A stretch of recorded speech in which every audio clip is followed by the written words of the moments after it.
Bueno, chicos, el día de hoy vamos a hablar un poquito de una patología bastante interesante. Ya es una patología que de verdad, si bien es cierto, en estos últimos años se está volviendo una de las patologías más frecuentes, pero hace más o menos 10 a 20 años era una enfermedad bastante rara, sobre todo en nuestra raza, ¿no?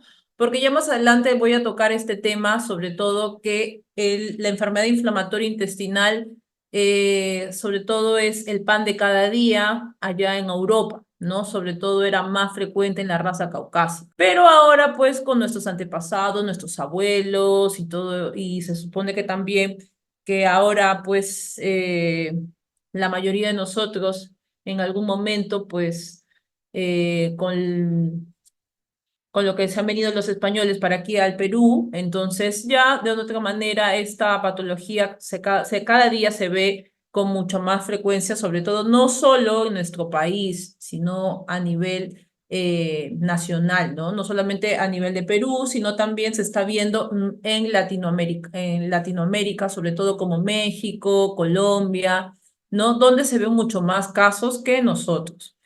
Pero para hacer una breve introducción, chicos, se dice que la enfermedad inflamatoria intestinal, si bien es cierto, va a englobar, va a agrupar una serie de trastornos que hasta ahorita viene a ser desconocida, ¿no?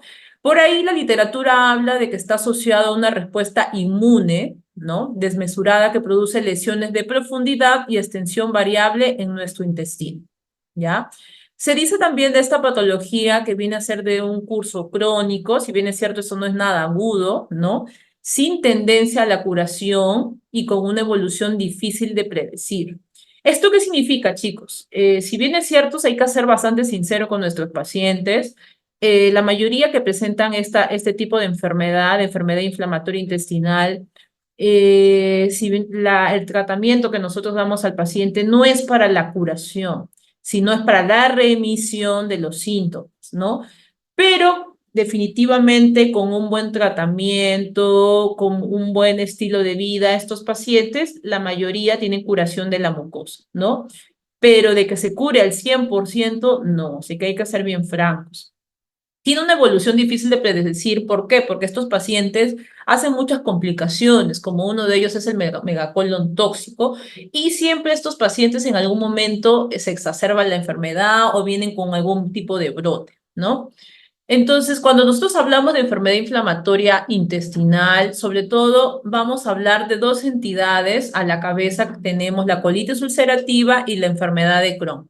Por ahí también algunas guías, algunos libros también me hablan de una tercera patología que es la colitis inclasificable o la CI, ¿no?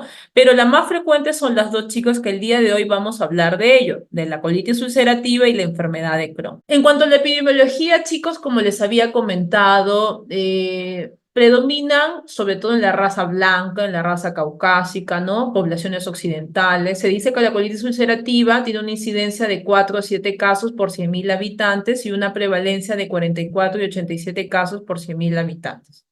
En cambio, la enfermedad de Crohn, la incidencia es de 4,3 casos sobre 100 habitantes y ha ido en aumento en los últimos 25 años. A diferencia de la colitis ulcerativa y la enfermedad de Crohn, esta enfermedad de Crohn era una enfermedad muy rara, chicos, o sea, bien rara.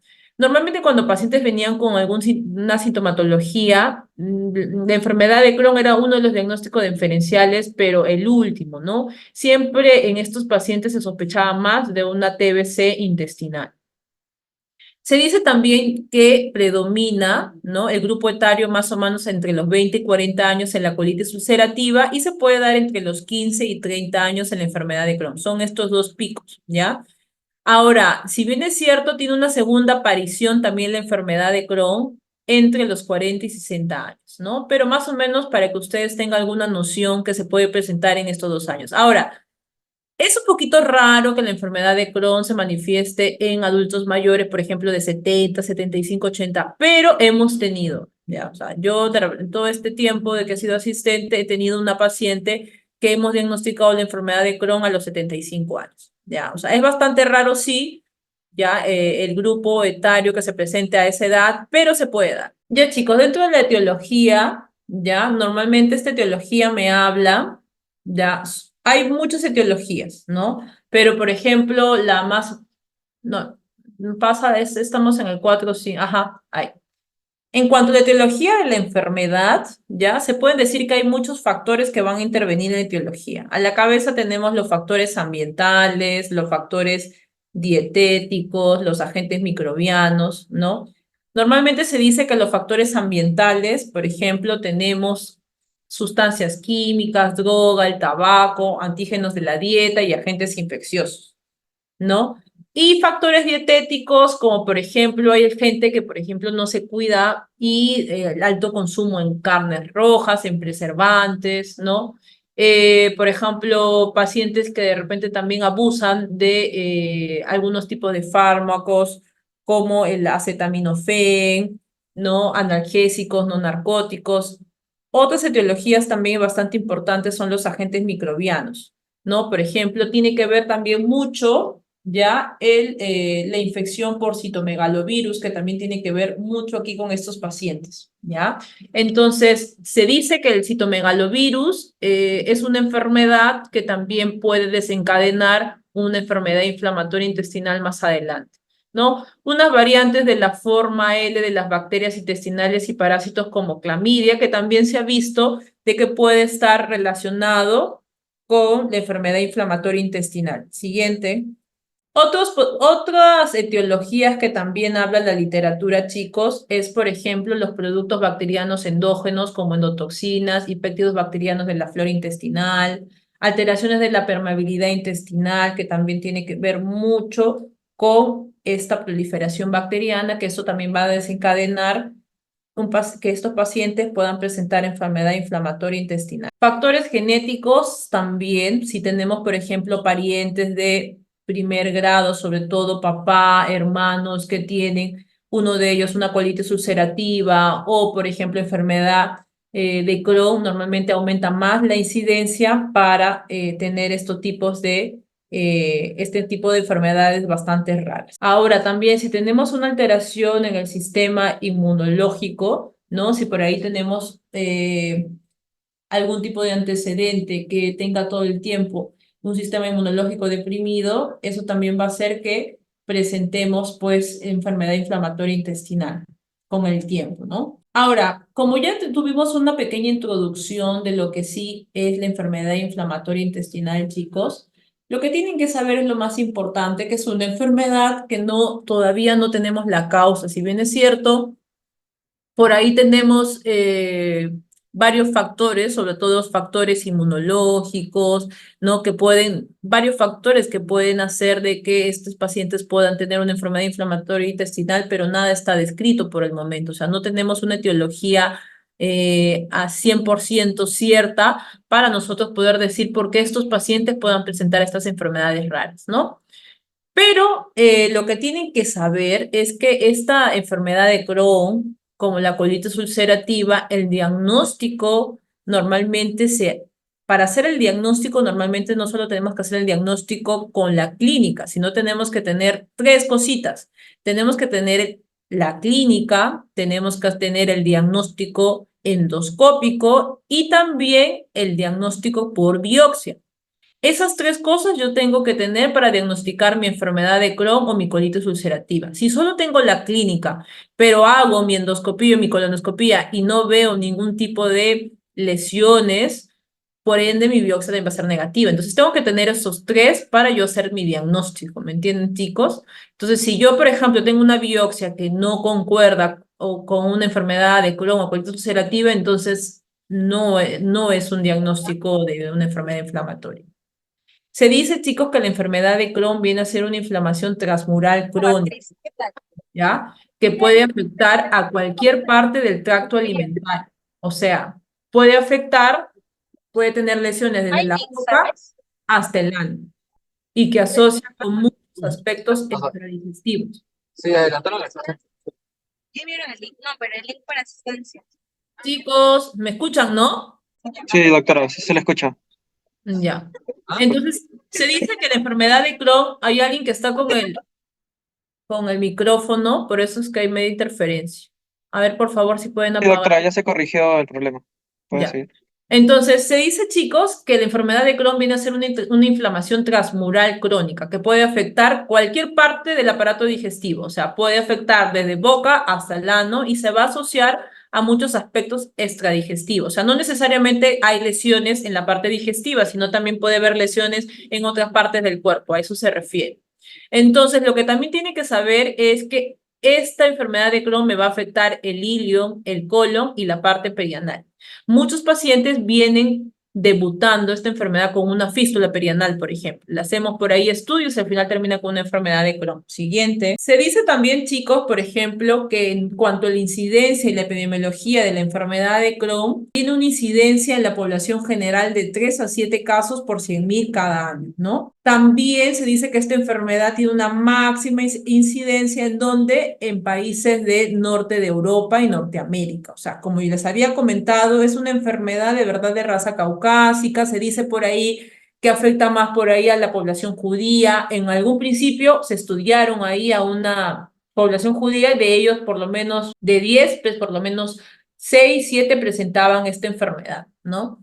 Entonces, también tiene dos picos, ya como les habían comentado, afecta sobre todo a adultos jóvenes entre la segunda y tercera década de la vida. También les dije por ahí que puede presentarse entre otro pico entre 40, máximo 60, ¿no? Que ese es otro pico que es, pero la mayor incidencia está entre el segundo y la tercera década de vida. Se dice también de que si tenemos antecedentes familiares, va a aumentar 30 veces entre hermanos y de 14 a 15 veces, por ejemplo, si tienen familiares de primer grado, ¿no? Por ahí también dicen de que afecta a ambos géneros por igual, o sea, tanto hombre como a mujer, no es que más es hombre, mujeres, o sea, afecta a los dos por igual, ¿no? Como les mencioné también, la incidencia aumenta, está en mayor aumento en territorio urbano, se dice que la tasa de concordancia de gemelos monocigotos es hasta del 60%. También les dije que es más en la población judía, ¿no? Presenta un riesgo de 4 veces más alto. Por ahí también la literatura habla de que la lactancia materna va a proteger a estos pacientes, ¿no? Y es más frecuente en fumadores la enfermedad de Crohn. Siguiente. En cuanto a la etiología, les había comentado que habían varios factores que van a hacer que puedas presentar esta enfermedad de Crohn, ¿no? Agentes infecciosos, agentes inmunológicos, factores genéticos. Factores genéticos como, por ejemplo, si tenemos antecedentes familiares, ¿no? Factores inmunológicos, por ejemplo, reacciones humorales y celulares dirigidas contra las células intestinales, las interleuquinas 1, 2, 8 y el factor de necrosis tumoral alfa. Todo esto es lo que interviene ya en la enfermedad de Crohn. Por eso dicen de que la teoría que está más ligada a que estos pacientes, la etiología, es los factores inmunológicos, ¿no?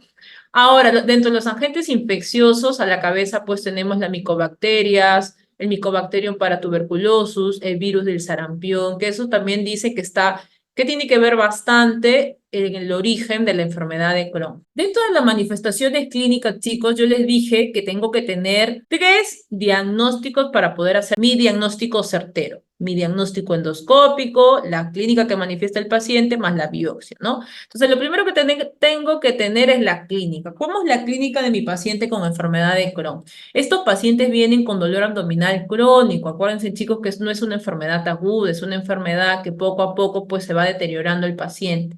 Este tipo de dolor abdominal es de inicio insidioso, tipo cólico. Los pacientes vienen y se quejan de la parte baja del abdomen. A veces te menciona que te duele la fosa ilíaca derecha, izquierda.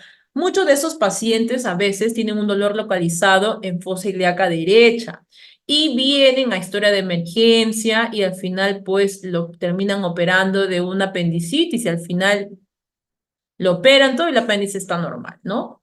Entonces hemos tenido también un caso de un paciente así, que al final le sacaron el apéndice, se fue a su casa pensando que era una apendicitis y siguió con el dolor, con el dolor, con el dolor. Ya bueno, al final por ahí, no sé, a alguien se le ocurrió hacer una colonoscopía y en la colonoscopía ven unas lesiones. Entonces ya posteriormente, después de 3 años de dolor abdominal, le hacen el diagnóstico de enfermedad de Crohn. Entonces por eso es que no todo dolor abdominal a veces va a ser apendicitis. ¿No? Hay que estudiar, hay que preguntar los antecedentes, hay que preguntar, hacer una buena anamnesis, una buena exploración clínica.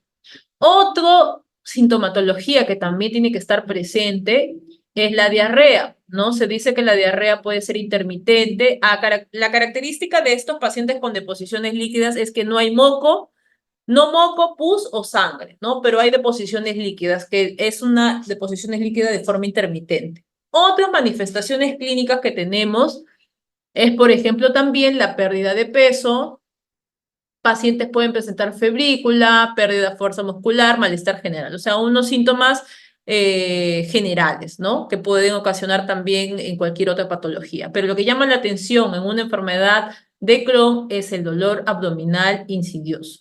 Hasta el ano, ¿ya? Me puede dar lesiones tanto en boca, tanto también en la parte...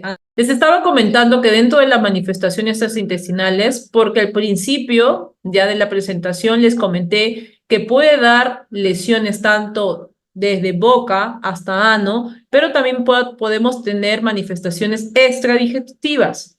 Dentro de las manifestaciones extradigestivas podemos tener problemas dermatológicos como el eritema nodoso, el pioderma gangrenoso, causas reumatológicas como la artritis periférica, de la espondilitis anquilosante, la sacroleitis. También estos pacientes pueden debutar con conjuntivitis, uveitis, epicleritis. Pueden, por ejemplo, también debutar con un tipo de vasculitis, con colangitis esclerosante primaria, ¿no? Entonces, estos pacientes también pueden debutar con algún tipo de pioderma gangrenoso. Yo hemos tenido una paciente mujer que viene con unas lesiones en la mano, ¿no? Al final hicimos estudios, le hicimos biopsia de eso y al final era una paciente que terminó en colonoscopia y encontramos que tenía una enfermedad de Crohn. Siguiente. Miren, chicos, aquí les traigo algunas imágenes para que ustedes vean. Mira estas lesiones que se puedan presentar en una enfermedad de Crohn. Pueden presentar lesiones como, miren, como estas aftas. Miren esta lesión que tiene en el ojo, es una epiescleritis. Pueden presentar estas lesiones también vasculares en miembros inferiores, un tipo de vasculitis. Siguiente. En cuanto al diagnóstico, como les había comentado, una vez que yo ya tenga mi clínica, mi sospecha, simplemente con la sintomatología que tiene el paciente, con dolor abdominal, diarrea, adelgazamiento, antes, pero no ahora, nosotros indicamos estudios de contraste varitado, o sea, radiografías de contraste varitado, ¿no? Pero ahora ya esos estudios de imágenes ya ha pasado un poquitito, son más obsoletos, ¿no? Entonces, normalmente en estos pacientes, lo primero que nosotros tenemos que, si tenemos una sospecha de enfermedad inflamatoria intestinal, tenemos que hacer estudios endoscópicos. El estudio de contraste varitado, chicos, que antiguamente nosotros usamos, se dice que hay unos aspectos bastante característicos que se daban aquí, ¿no? Tenía normalmente estos pacientes como un aspecto de adoquinado de las mucosas, ¿ya? Y normalmente se podría ver en algún momento ahí, pues, los trayectos fistulosos, ¿no? Otro examen que que nos puede ayudar muchísimo también de imagen es la tomografía, ¿no? La tomografía de abdomen con contraste. Podemos ver engrosamiento transluminal notable que sobre todo va a ayudar, va a facilitar que nosotros podemos diagnosticar las complicaciones extramurales de la enfermedad de Crohn, ¿no? Podemos ver si por ahí hay fístulas, ¿no? Si hay fístulas enterazas, por ahí también de repente algún tipo de perforación o por ahí podemos tener algún otro tipo de enfermedad, ¿no? Entonces, sobre todo la tomografía es para ver las complicaciones o podemos ver por ahí algunas otras alteraciones que se pueden, que de repente no lo podemos ver nada más con una radiografía, que normalmente ya las radiografías ya pasaron a segundo plano, no nos podría ayudar mucho, ¿ya? Ahora, lo que también tienen que saber, chicos, es que muchas veces ya en la tomografía, si bien es cierto, nos va a ayudar a las complicaciones extramurales de la enfermedad de Crohn, mi diagnóstico definitivo que me va a ayudar a ver estas lesiones in situ y sobre todo tomar biopsias va a ser la colonoscopía o la endoscopía. Siguiente. ¿Por qué le digo también la endoscopía? Porque acuérdense que estos pacientes, la enfermedad de Crohn me va a afectar, la afectación, si bien es cierto, la más frecuente puede ser en ileum, pero también pueden presentar lesiones en boca. Y muchos pacientes terminamos haciéndoles colonoscopías y endoscopías, ¿no? Pero si tiene esta paciente con diarrea, con baja de peso, con dolor abdominal intermitente, hay que hacerle una colonoscopía. ¿Y qué vemos en la colonoscopía en estos pacientes con enfermedad de Crohn? Vamos a ver unas úlceras aftosas, y también vamos a ver granularidad con algunas mucosas que normalmente están normales, ¿no? Siguiente. Estos criterios de Lennart Horner es unos criterios para poder más o menos ver, más o menos podemos diagnosticar la enfermedad de Crohn, ¿no? Por ejemplo, en estos pacientes, si bien es cierto, ven aquí, en la enfermedad de Crohn podemos ver una lesión anal. Mira, la clínica de endoscopía, normalmente la biopsia, normalmente vamos a ver lesión digestiva alta, que también vamos a tomarle biopsias, vamos a ver, va a tener clínica endoscópicamente, fístulas también se pueden ver en estos pacientes con enfermedad de Crohn, abscesos, estenosis también pueden tener estos pacientes, ¿no? También va a haber una lesión en el canal anal, a diferencia de la enfermedad inflamatoria intestinal, ¿no? Entonces se dice que se considera enfermedad de Crohn definida cuando concurre la presencia de granulomas en el estudio histológico. O sea, si tenemos en la biopsia, esto de aquí, granulomas en la biopsia, se puede decir que se puede decir que normalmente es una enfermedad probable, ¿no? Entonces, normalmente se dice que se define la enfermedad como probable con dos criterios en ausencia de granulomas. Pero si yo en mi biopsia basto que vea granulomas, ya con eso es suficiente para yo poder definir al paciente como una enfermedad de Crohn.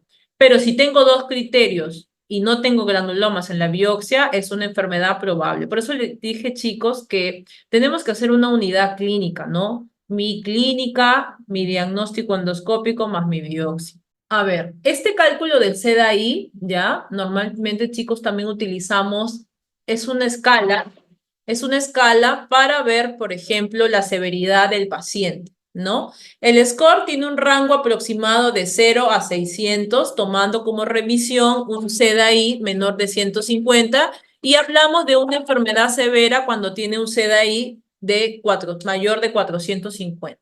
Entonces, estos criterios nosotros utilizamos el número de heces, normalmente estos son los días y lo multiplicamos por 2, normalmente tenemos acá un total, un subtotal. El dolor abdominal, si es un dolor abdominal leve, moderado, grave, el estado general como está, los números de las siguientes 6 manifestaciones clínicas, si toma antidiarreicos, si tiene una masa abdominal, hematocrito, peso corporal. Todos esos son los ítems que nosotros valoramos para poder decir si es un paciente que está con una enfermedad severa o está en remisión. Entonces, esto también es bien importante calcular el CDAI en los pacientes con sospecha de enfermedad de Crohn. Como también les había comentado, chicos, no existe un solo síntoma o una prueba diagnóstica que me pueda establecer el diagnóstico de enfermedad de Crohn. O sea, no es que viene un paciente con dolor abdominal o con diarreas y yo ya puedo hacer el diagnóstico de enfermedad de Crohn. Por el contrario, el diagnóstico se basa en una valoración completa de la presentación clínica con hallazgos confirmatorios de pruebas diagnósticas, como cuál, como la endoscopía y como la biopsia. Siguiente. Ahora, dentro del diagnóstico diferencial de la enfermedad de Crohn, pues a la cabeza tenemos el síndrome de intestino irritable, colitis infecciosas como Shigella, Campylobacter como Yardiasis. ¿Por qué? Porque estos pacientes vienen con historia de dolor abdominal crónico, con historia de diarreas. La apendicitis también me puede dar, de una otra manera, no te digo que hay pacientes que vienen con una historia de dolor en fosa ilíaca derecha, muchos confunden con la apendicitis, linfomas intestinales, en caso de mujeres jóvenes también con historia de dolor. Al final también hay que hacerle un diagnóstico diferencial con embarazo ectópico, pacientes también con enfermedad inflamatoria pélvica, la TBC intestinal, que antes era que normalmente estos pacientes cuando venían con esta historia de deposiciones líquidas, baja de peso, dolor abdominal, siempre pensábamos que era TBC intestinal, pues, pero ahora pues ha pasado a un segundo plano. Ahora definitivamente los tiempos han cambiado. Entonces, si bien es cierto, puede ser una enfermedad inflamatoria intestinal como Crohn, pero también pues tenemos que pensar en una TBC intestinal, ¿no? Pacientes con infecciones protozoarias, amebiasis, infecciones en inmunosuprimidos, micobacterias o citomegalovirus. Complicaciones. Dentro de las complicaciones, normalmente ustedes tienen que saber, chicos, que estos pacientes hacen complicaciones como obstrucciones intestinales, normalmente a veces se perforan, vienen con aparición de fístulas en un 25%, accesos localizados y megacolon tóxico, ¿no? Estas son las complicaciones más frecuentes. Entonces, lo que también tienen ustedes que saber y tener como conceptos básicos es que, si bien es cierto, puede tener todas esas complicaciones, pero también tienen que saber que el riesgo relativo de cáncer de intestino delgado se eleva bastante con la enfermedad de Crohn, ¿no? Entonces, si bien es cierto, el riesgo absoluto sigue siendo bajo, pero estos pacientes que tienen una enfermedad inflamatoria intestinal con el tiempo pueden llegar a ser un NM, ¿no? Entonces, por eso estos pacientes hay que estar haciéndole chequeos, controles endoscópicos, de repente cada año para ver cómo están las lesiones, ¿no? Entonces, se puede decir a veces, hemos tenido muchos pacientes que vienen a sus controles, sacamos biopsia y normalmente algunos tienen ya displasia, ¿no? Entonces, cuando tienen ya displasia ya viene a ser un cambio en el epitelio que hay que estar haciéndole controles porque está a un paso de un cáncer in situ. Bueno, chicos, como les había comentado, si yo tengo una sospecha, ¿no? Tengo una sospecha que tengo una enfermedad de Crohn, hago mi estudio histopatológico, normalmente lo que tengo que observar, lo primero que tengo que buscar son granulomas. Si yo tengo granulomas en mi pared intestinal, yo ya puedo hacer un diagnóstico de enfermedad de Crohn. Esto de aquí es una pieza operatoria, ¿no? Es una pieza macroscópica donde hay una estenosis. Estos pacientes, como te digo, dentro de las complicaciones pueden hacer estenosis en la región seco ascendente, en la región secal. En la anatomía patológica, como les dije, que vamos a ver, mira estos granulomas lindísimos, ¿no? A diferencia, los granulomas no casiosos, porque los granulomas casiosos, ¿dónde lo vemos? En la TV, así que eso también tienen que saber, ¿ya, chicos? Pero en estos pacientes, enfermedad de Crohn, ¿qué voy a ver? Granulomas no casiosos. La anatomía patológica, aparte de los granulomas, porque eso es lo primero que tenemos que buscar, vamos a, pues, ver unas ulceraciones serpenginosas. Mira, esta es la pieza operatoria, ¿no? Donde normalmente vemos estas ulceraciones serpiginosas, transversales, longitudinales, una lesión en empedrados, fístulas, ¿no? Entonces, se dice que también la distribución es asimétrica y segmentaria. ¿Qué significa? Que hay áreas de mucosa normal separadas de segmentos que están afectados. O sea, áreas que están bien y áreas que están afectadas por estas lesiones serpiginosas, estas úlceras, ¿ya? Se dice, chicos, que está limitado al intestino delgado, un 90% se da en el ilion terminal, ¿no? Pero hay otro porcentaje que también puede presentarse estas lesiones en el colon, un 40-55% en el intestino delgado. Ahora vamos a hablar de la colitis ulcerativa. La colitis ulcerativa es la otra patología que también es parte de la enfermedad. Se dice que está relacionado a enfermedad de tiroides, diabetes, anemia perniciosa y autoanticuerpos contra el epitelio colónico o autoanticuerpos contra el linfocito. Siguiente. Se dice, chicos, también que la colitis ulcerativa es un proceso inflamatorio crónico de etiología desconocida que afecta la mucosa del colon con ausencia de granulomas, porque los granulomas no casiosos, ¿dónde lo vamos a ver? En la enfermedad de Crohn. Se dice que habitualmente se inicia en el recto y se extiende proximalmente de forma continua y difusa en una longitud variable, pudiendo afectar a toda la mucosa colónica. Su curso clínico se caracteriza por periodos de remisión y recurrencia. La colitis ulcerativa también puede aparecer a cualquier edad, suele debutar en la adolescencia tardía de adultos jóvenes con un segundo pico de aparición a los 50 y 70 años, ¿no? Igual que la enfermedad de Crohn, normalmente se puede dar en gente joven, pero también hay otro pico que entre 50 y 70. Ahora, la epidemiología, ¿en dónde afecta más? ¿En quién afecta más? Se dice que se produce más en los países desarrollados, en Europa, afecta igual a ambos géneros, tanto mujer como varón, afecta más a los judíos, a la raza blanca, a la raza caucásica, ¿no? Y tiene una prevalencia de 50 a 70 casos por 100.000 habitantes cada año, o sea que es bastante alto también, ¿ya? Siguiente. ¿Cuáles son los síntomas, chicos? ¿Cuáles son, a diferencia de la enfermedad de Crohn? La enfermedad de Crohn me da dolor, dice, ¿no? Dolor abdominal intermitente, diarreas también. El síntoma que más predomina aquí, ¿cuál creen que es? ¿No? Se dice que puede presentar también dolor abdominal, pero no es un síntoma prominente, ¿no? Puede presentar un sangrado rectal, o sea, o sangre fresca, ya sea en forma separada de las heces o con estrías en la superficie de una deposición normal o dura.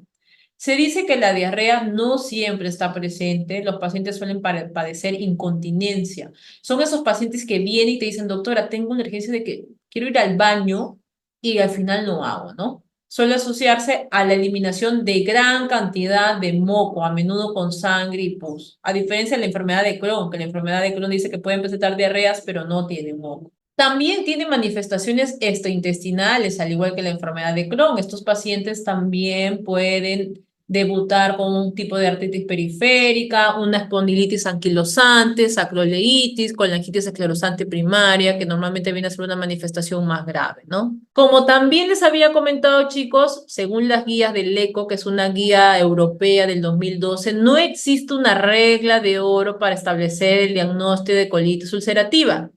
Vuelvo a recalcar, cuando existen dudas en estos pacientes, repetir la endoscopia y la histología tras un intervalo de tiempo. Tengo que tener mis síntomas clínicos, tengo que tener mis características endoscópicas y mis características histológicas para yo poder hacer mi diagnóstico de colitis ulcerativa. Ahora, ¿dónde afecta normalmente? ¿Cómo afecta? ¿Cuáles son las características endoscópicas de colitis ulcerativa? Se dice que es una afectación simétrica, continua, que se inicia en el recto y se extiende aproximadamente una longitud variable con separación abrupta de la mucosa no inflamada, ¿no?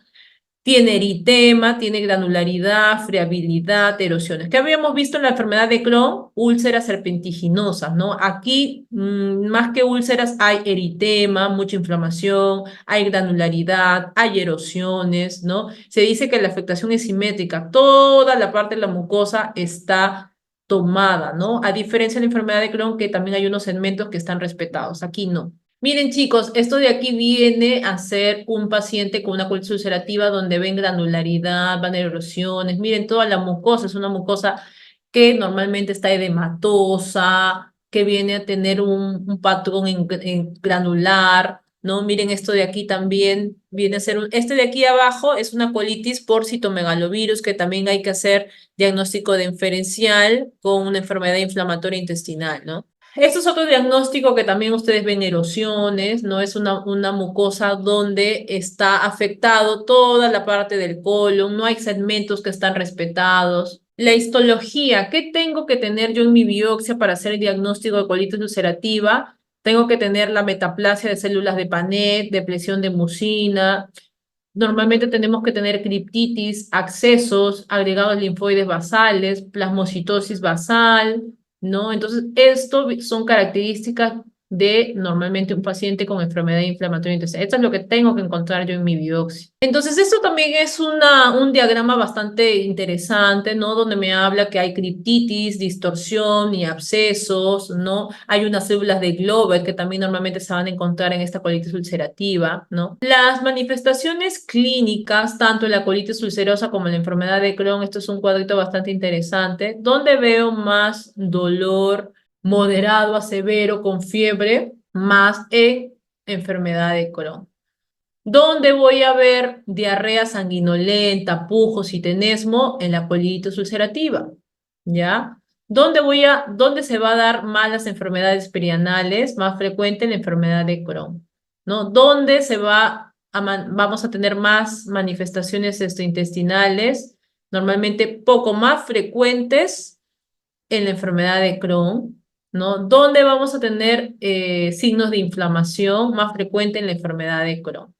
¿Dónde vamos a palpar más abdominal? En la enfermedad de Crohn. Eso también dentro de las diferencias histológicas, ¿no? ¿Qué es lo que vamos a encontrar? Acuérdense, metaplasia, células de Panet, ¿dónde voy a ver? ¿Dónde es más frecuente? En la colitis ulcerativa. Los granulomas no caseosos, ¿dónde vamos a ver estos granulomas? En la enfermedad de Crohn. ¿Dónde vamos a ver abscesos de cripta? En la colitis ulcerativa. Igualito, ¿dónde se van a presentar estas úlceras en socavocados, en naftas? En la enfermedad de Crohn, ¿no?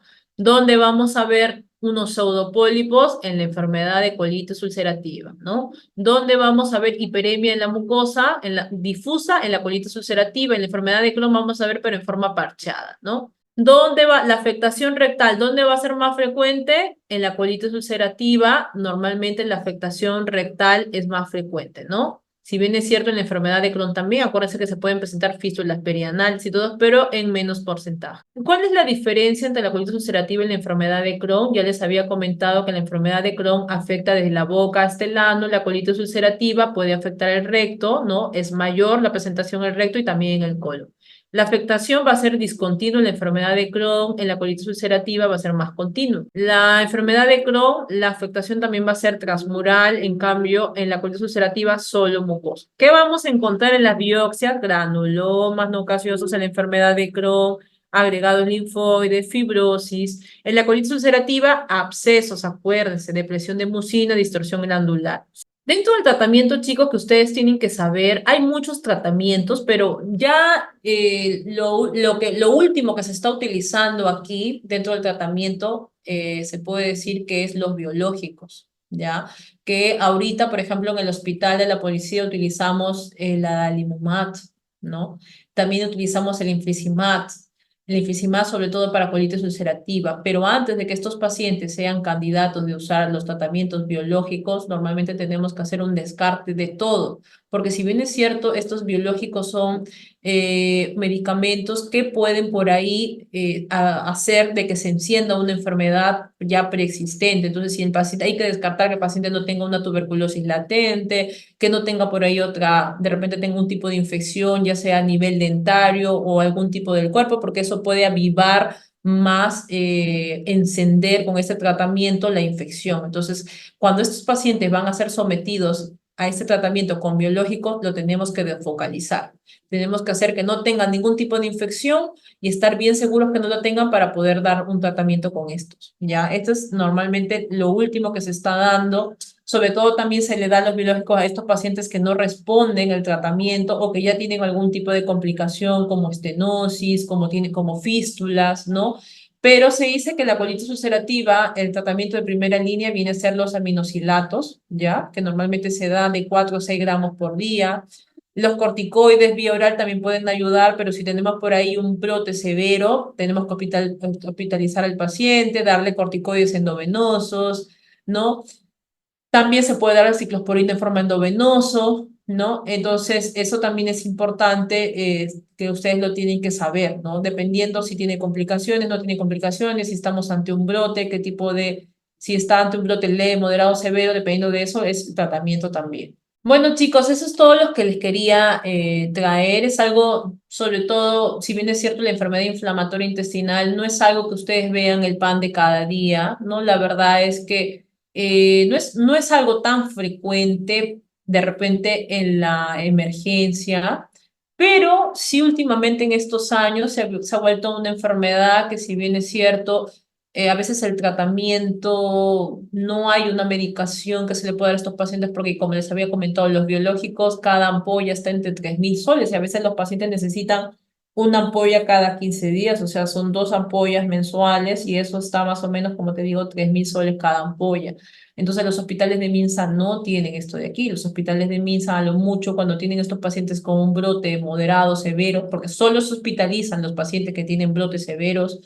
Normal, lo primero que se le puede dar son corticoides vía endovenosa. Y luego, posteriormente, ya a la alta le pueden dar, pues, algún tipo de tratamiento con azathioprina o también corticoides vía oral, ¿no? Entonces, estos pacientes son individualizados en tanto el tratamiento. ¿Y por qué? Porque al final también tienen que hablar con su paciente que ese tratamiento no es por 15 días, por 20 días ni por 30 días, es un tratamiento a largo plazo, de repente lo más probable es que sea para toda su vida porque por ahí hay pacientes que han tratado de dejar la medicación y vienen por algún tipo de brote y al final se complican, vienen con megacolon tóxico, con algún tipo de complicación que al final terminan pues con resección quirúrgica.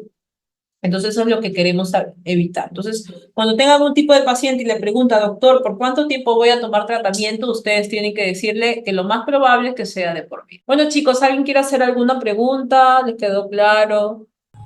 Doctora, disculpe, tengo una consulta. Doctora, disculpe, tengo una consulta.